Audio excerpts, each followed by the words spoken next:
저는 오늘 여러분들과 함께 어머니의 하나님이 나의 하나님이 되고 라는 말씀의 제목으로 함께 은혜의 말씀을 나누고자 합니다.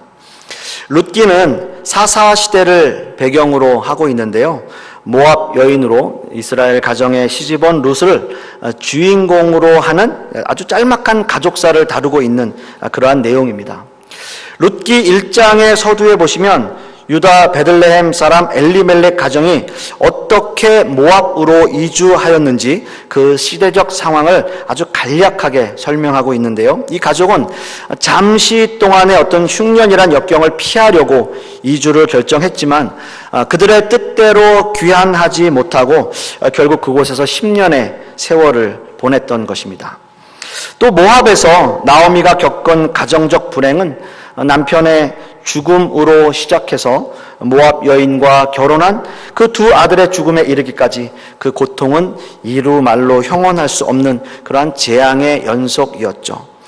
그리고 나오미는 그러한 상황들 속에서 이제 결단을 내리게 됩니다. 마침 이스라엘 땅에 흉년이 그쳤다는 소식을 들은 그 나오미는 자신의 땅으로 돌아가리라는 결심을 하게 되죠. 그리고 두 며느리에게는 선택과 어떤 결단의 시간이 다가오게 됩니다. 어떤 의미에서 본다면 두 며느리에게는 믿음의 권고와 또 어떤 의미에서는 시험일 수 있는 것이죠. 나오미는 거듭해서 며느리들이 자신들의 땅으로 돌아갈 것을 권고하고 있고 두 며느리는 갈등하게 되는 겁니다. 그럼 여러분 한번 보십시오. 이 장면이 우리에게 주는 의미가 있다라는 겁니다. 나오미 가정이 모압에서 10년의 세월을 보낸 내용은 룻기 1장 1절에서부터 5절까지 아주 짤막하게 기록이 되어 있는 반면 지금 나오미의 귀한 결심 이후에 며느리들과의 대화는 룻기 1장 6절에서 18절에 이르기까지 그 상황들을 비교적 정확하게 기록하고 있다라는 겁니다. 룻기 1장 7절 하반절 말씀을 보시면 이런 기록이 있어요. 길을 가다가 라고 말씀하고 있습니다. 그러니까 나오미와 며느리들이 길을 떠나려고 할 때 길을 가는 도중에 일어나는 사건이다 라고 하는 것이죠. 나오미는 이 두 며느리에게 자신의 땅으로 돌아가라라고 하는 권고를 하는 겁니다. 이 상황에서 자신들의 어머니의 집으로 돌아가라는 나오미의 이 권고는 누구나 이해할 수 있는 그러한 말씀이죠. 한편으로는 며느리들에 대한 안쓰러움과 미안함이 담겨 있는 말씀일 겁니다. 이제 이 대화에서 중요한 것은 두 며느리들의 결심과 선택이에요. 물론 처음에는 다 같이 동족에게 돌아가지 않겠다라고 말을 합니다. 그러나 거듭된 대화에서 오르바는 어머니에게 입을 맞추고 동족에게 돌아가게 되는 것이죠. 여기서 동족에게 돌아간다라고 하는 것은 자신의 땅으로 돌아가는 것뿐만이 아니라 자신이 섬겨왔던 그 신을 다시 섬기겠다, 그 신들에게로 다시 돌아가겠다라고 하는 의미입니다. 결국 오르바는 여호와 하나님을 받아들이지 못하고 자신들의 신들에게로 돌아가는 모습을 보이고 있는 것이죠. 이제 룻이 남았습니다. 나오미는 계속해서 룻에게 떠날 것을 강요하지만 룻은 결심을 하게 됩니다. 오늘 우리가 함께 읽은 본문 말씀 룻기 1장 16절 말씀을 보시면 룻이 이르되 내게 어머니를 떠나며 어머니를 따르지 말고 돌아가라 강권하지 마옵소서. 어머니께서 가시는 곳에 나도 가고 어머니께서 머무시는 곳에서 나도 머물겠나이다. 어머니의 백성이 나의 백성이 되고 어머니의 하나님이 나의 하나님이 되시리니 라고 고백을 하게 됩니다. 시어머니를 쫓아간다라고 하는 것이 어떤 의미를 보여주고 있는 것이며 시어머니를 따라가는 그 길이 어떤 길이라고 하는 것은 불보듯 훤한 길이죠. 그것은 고생길이고요. 그것은 육체적으로 정신적으로 너무나도 힘든 길일 것입니다. 그리고 그 땅은 본인이 지금까지 살아오던 땅도 아닙니다. 이민자의 삶을 살아야 하는 겁니다. 그 어떤 사람도요, 그의 동서 며느리 오르바의 선택에 대해서 비난하는 사람은 아무도 없어요. 오히려 그렇게 하는 것이 당연한 일이라고 생각하고 있을 것입니다. 자신의 남편이 죽었고요. 그에게서 자식도 없습니다. 그리고 이민자의 삶을 살아야 하는 그런 상황 속에서 자신의 땅으로 돌아간다라고 하는 것은 어떻게 보면 일반적인 사람들이 할 수 있는, 생각할 수 있는 그런 결정을 한 겁니다. 누구도 비난하지 않았어요. 그렇다면 룻이 결정하려고 하는 삶은 어떤 삶일까요? 그가 지금 결정하려고 하는 그 삶은 과연 어떤 삶일까요? 그의 앞이 보이지 않는 길이에요. 참담한 길이에요. 어두운 길이에요. 도저히 알 수 없는 길이에요. 룻이 앞으로 맞닥뜨려야 하는 삶은 그야말로 고생길이고 고난의 길이 아닐까요? 여러분, 저 역시도요, 이 말씀을 묵상하면서 저는 참 많이 저의 삶하고 오버랩되는 듯한 느낌을 많이 받았어요. 저 역시도 20년 가까이를 미국에서 살면서 이민자의 삶을 산 사람입니다. 그 길이 참 힘들고 어려운 길이었어요. 떠날 때 우리나라에 IMF라고 하는 사건이 벌어졌습니다. 여러분 다 아시죠? IMF. 네, 우리나라가 참 어려운 일을 당했죠. 그것으로 인해서 미국으로 떠나게 된 사람인데요. 그 IMF가 터지면서 저는 직장을 잃었습니다. 1년 동안 쉬었어요. 1년 동안 수없이 많은 곳에 이력서를 냈습니다. 되질 않았어요. 그래서 그때 결심했습니다. 미국으로 가자. 만약 내가 목회를 해야 한다면 나는 한국에서 할 수 없을 것이다. 그리고 미국에서 나는 목회를 해야 하겠다라는 생각이 들었습니다. 그래서 이민을 결심했어요. 일단 미국으로 가면 모든 것이 다 잘 될 것이다 라는 생각을 했는데 그건 그냥 생각이었어요. 가자마자 여러 가지의 문제들이 저에게 다가오는 거예요. 한국에서는 도저히 생각할 수 없는 문제들이에요. 일단은 신분 문제가 저한테는 가장 큰 문제였었어요. 그때 당시에 제가 관광 비자를 가지고 미국을 들어갔는데요. 그 관광 비자에 10년이라고 하는 기간이 찍혀 있어요. 그래서 저는 미국에서 10년을 살 수 있다고 생각했어요. 근데 그거는 아니에요. 새롭게 미국에서 살려면 새로 비자를 받고 뭐 영주권을 받든지 시민권을 받든지 합법적으로 살 수 있는 조건을 갖추어야 되는 거예요. 그런 거를 전혀 몰랐어요. 전혀 알 수가 없었어요. 그래서 신분 문제를 해결해야 하고요. 그러한 신분 문제 때문에 여러 가지의 고통들을 겪게 됐습니다. 여러분, 한국 시민으로 한국에 사는 거 은혜입니다. 아멘입니까? 정말 은혜입니다, 여러분. 제가 20년을 살다가 한국에 딱 들어왔는데요. 제 주민등록 등본이 말소가 됐고요. 제 운전면허증도 다 말소가 됐어요. 저를 증명해 줄 수 있는 건 오직 여권 하나예요. 그거 하나 가지고 주민등록 등본하는 뭡니까? 무슨 센터 있잖아요. 그것도 잊어버렸네요. 주민센터. 옛날엔 동사무소라고 했거든요. 그 주민센터를 딱 갔더니요. 여권 하나로 모든 게 다 해결돼요. 주민등록증 내주고요. 주민등록 등본 살려주고요. 다 하는 거예요, 그걸로. 제가 한국 시민이기 때문에. 제가 한국에서 태어난 한국 시민이기 때문에 그 모든 게 다 일사천리로 해결되는 거예요. 미국 같았으면요. 야, 너 비자 갖고 와라. 너 여권 갖고 와라. 너 신분증 갖고 와라. 너를 증명해라. 수없이 많은 서류가 필요해요. 한국 오니까 그냥 끝나요. 그리고 한 군데서 모든 게 다 해결되더라고요. 그리고 왜 이렇게 친절해요? 주민센터에 있는 분들 너무 친절하더라고요. 미국에서는 얼마나 정말 얄밉게 구는지요. 조금만 못 알아듣는 것 같으면 막 차별해요. 언어 안 통하죠. 언어 통하지 않으니까요. 좋은 일을 할 수가 없어요. 처음에 그 맨하탄 빌딩에서 청소 일부터 시작을 했어요. 아주 힘든 생활을 했습니다. 새벽에 새벽 예배 교회 갔다가요.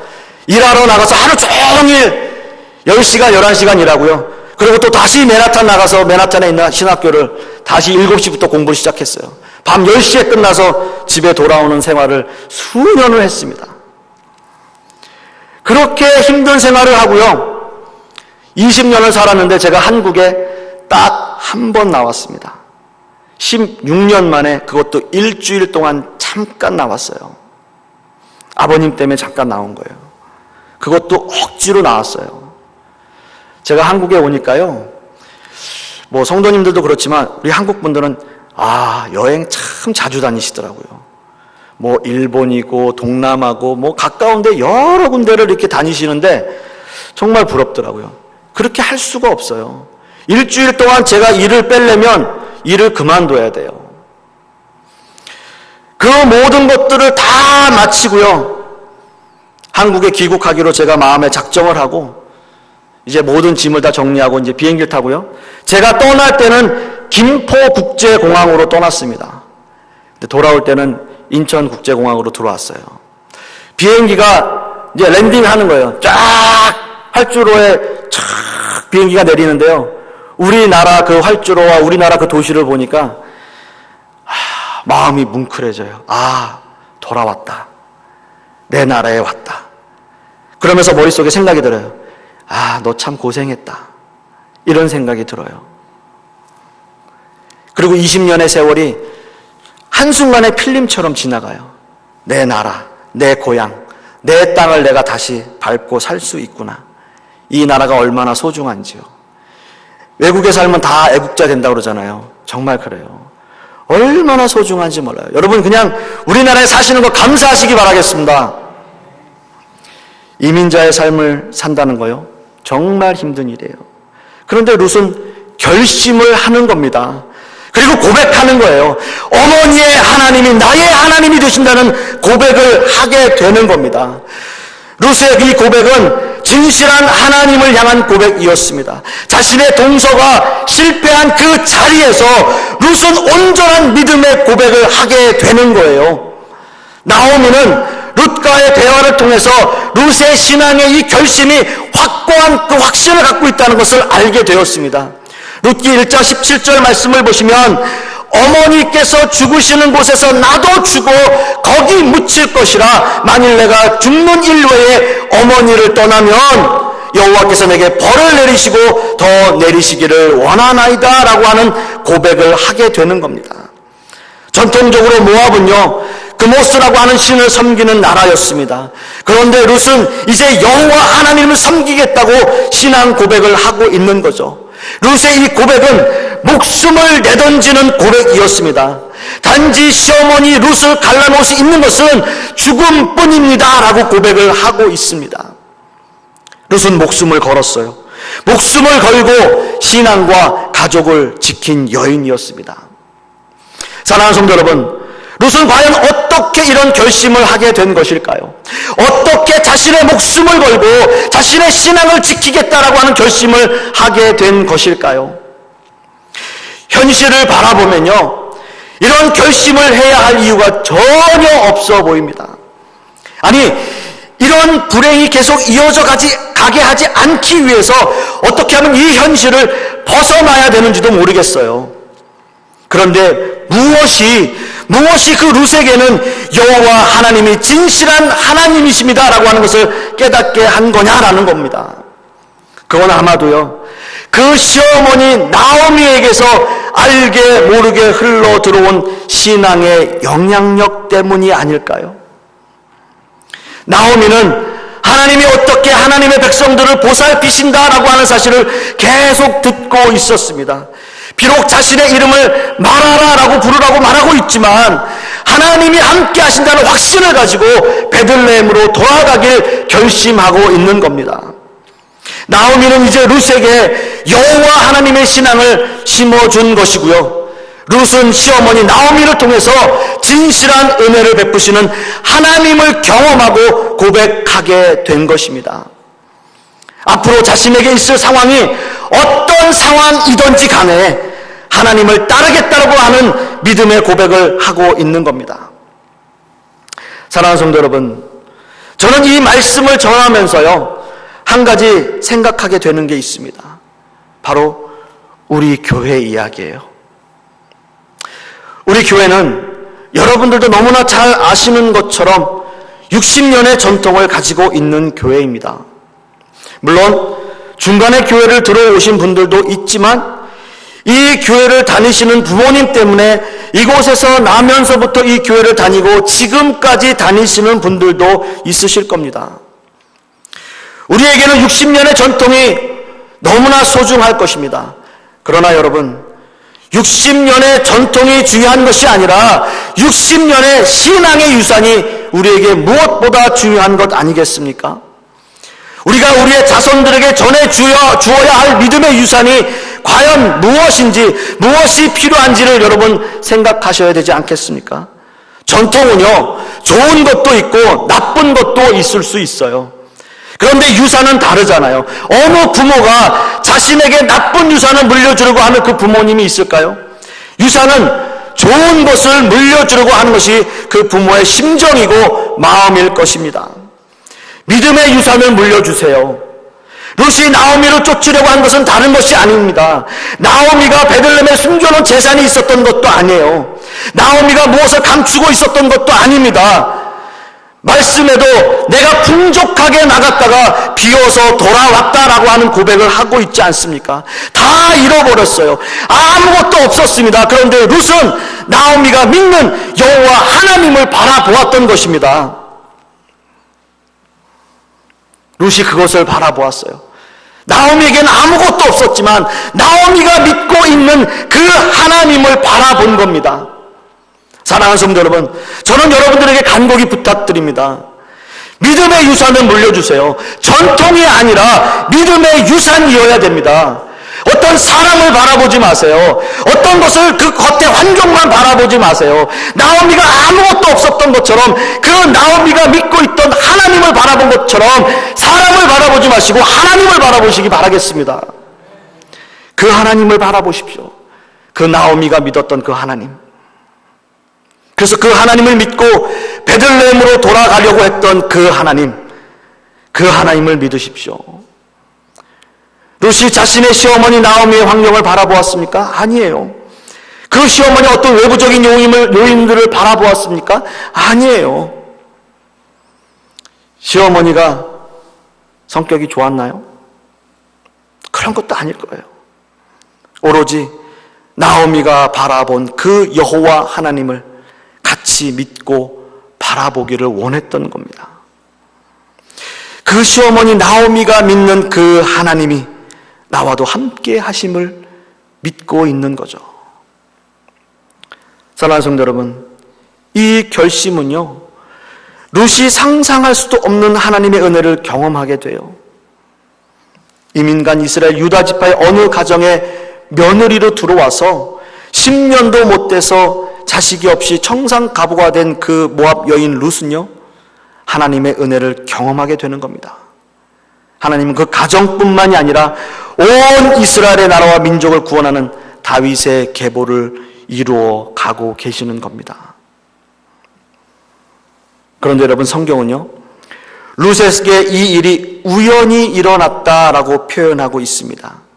룻기 2장 3절 말씀을 보시면 룻이 가서 베는 자를 따라 밭에서 이삭을 줍는데 우연히 엘리멜렉의 친족 보아스에게 속한 밭에 이르렀더라 라고 말씀하고 있습니다. 바로 2장 3절의 중반절 말씀을 보시면 우연히 라고 쓰여 있습니다. 우연히, 정말 우연일까요? 룻에게 일어난 이러한 일들이 정말 우연일까요? 물론 룻의 입장에서는 우연이라고 말할 수 있을 겁니다. 그러나 하나님의 시간과 하나님의 역사 속에서는 우연은 있을 수 없는 일입니다. 하나님 편에서는 모든 것이 다 필연이고 섭리이고 하나님의 역사예요. 룻에게 일어나는 모든 일은 결코 우연이 아닌 필연이 되는 겁니다. 여러분들에게 우연이 있나요? 여러분들에게 일어나는 모든 일들이 우연이 있나요? 아니요. 믿는 자들에게는 세상의 모든 역사는 우연이 없어요. 우리의 관점과 생각으로는 우연일 수 있겠지만 하나님 편에서는 모든 것이 필연이고 하나님의 역사이고 하나님의 간섭하심입니다. 이것을 신앙적인 용어로, 구약의 용어로 헤세드라고 말합니다. 은혜 또는 섭리라고 말하는 겁니다. 룻기에서 우연이라고 말하고 있는 이 단어는 너무나도 많은 의미를 가지고 있습니다. 신앙인으로 살아가면서 가장 어려운 때가 어떤 때일까요? 여러분은 어떨 때 가장 어렵고 힘듭니까? 가장 어려울 때요. 정말 하나님이 나와 함께하고 계시는가? 라고 하는 의심이 생길 때 아닙니까? 아무리 내 환경과 상황을 둘러봐도 하나님이 나와 함께 하신다는 확신을 가질 수 없는 상황들이 나에게 많이 있죠. 그런데 이렇게 어려움 속에서도 하나님께서는 하나님의 백성들을 인도해 가고 계신다라고 하는 겁니다. 이것이 헤세드예요. 이것이 은혜예요. 이것이 섭리입니다. 여러 가지 상황들이 우리에게 우연히 일어나고 있지만 하나님은 모든 것을 하나님의 계획과 섭리 가운데 이루어가고 계시는 겁니다. 우리 교회도 마찬가지예요. 우리에게 일어나는 모든 일들이 하나님의 섭리와 역사하심 속에 있어요. 성경에는 이런 예들이 많습니다. 아브라함의 종과 리브가가 만나는 장면에서 우연히 만났지만 그것이 하나님의 섭리였고요. 요셉이 형들에게 팔려 애굽에 20년의 세월을 보냈지만 결국 이것이 하나님이 나를 이곳에 보낸 것이 분명히 하나님의 뜻이었습니다라는 요셉이 고백을 하고 있습니다. 우연한 일이었지만 하나님의 섭리였다라고 요셉이 고백하고 있는 거예요. 모든 것이 인간에게 우연히 일어나는 일이지만 하나님 편에서는 하나님의 간섭하심과 은혜임을 잊지 마십시오. 지금 우리에게 일어난 여러 가지의 상황들과 여러 가지 일들 역시 하나님의 섭리와 은혜 가운데 있음을 또한 잊지 마십시오. 사랑하는 성도 여러분, 믿는 자들에게 가장 힘이 되고 은혜가 되는 말씀은 하나님께서 함께 하십니다라고 하는 말씀일 겁니다. 하나님께서 함께 하실 때 다른 모든 축복도 믿는 자들의 것이고요. 또 심지어 잘못된 길을 갈 때에도 하나님은 우리를 인도하셔서 올바른 길로 가게 하실 것입니다. 나오미나 룻의 입장에서 볼 때 가장 절망적인 순간에 하나님께서는 그들에게 찾아오셔서 아직도 그들에게 소망이 남아있음을 보여주고 계십니다. 그리고 그들이 소망을 붙들고 결심하고 행동할 때 하나님께서는 그들의 소망을 저버리지 않으시고 참된 구원의 길로 인도하고 계시는 걸 바라보게 되는 거죠. 이 하나님은 지금 이 시간 모든 절망 가운데 있는 사람들에게도요, 소망과 구원의 은혜를 동일하게 역사하실 것입니다. 오늘 본문에서 여호와 하나님을 믿고 따랐던 나오미도 그랬고요, 룻 역시도 하나님이 함께 하실 때 엄청난 은혜와 하나님의 역사를 경험하게 되었던 것입니다. 이제 말씀을 맺습니다. 룻기는 어찌 보면요, 성경 안에서 참 보잘것없어 보이는 책이라고 생각할 수 있습니다. 룻이라고 하는 한낱 이방 여인의 이야기고 여호수아와 사사기, 그리고 너무나 중요한 사무엘서, 즉 이스라엘의 어떤 역동적인 역사가 시작되려는 이 시점에 룻기는 너무나도 어울리지 않는 책이라고 생각할 수도 있을 것입니다. 그러나 여러분, 이 룻기는 예수님의 계보를 이야기하는 가장 중요한 위치에 있는 성경입니다. 사랑하는 성도 여러분, 가장 힘들고 어려울 때 믿음의 선택을 한 룻의 이야기를 보면서 지금 우리의 삶을 다시 한번 생각해 보게 됩니다. 지금 우리는 어떤 선택을 해야 할까요? 믿음의 유산을 물려주기 위해서 하나님을 바라보시고 하나님의 은혜 가운데 머무는 저와 여러분들이 되실 수 있기를 간절히 소원하겠습니다. 기도하겠습니다.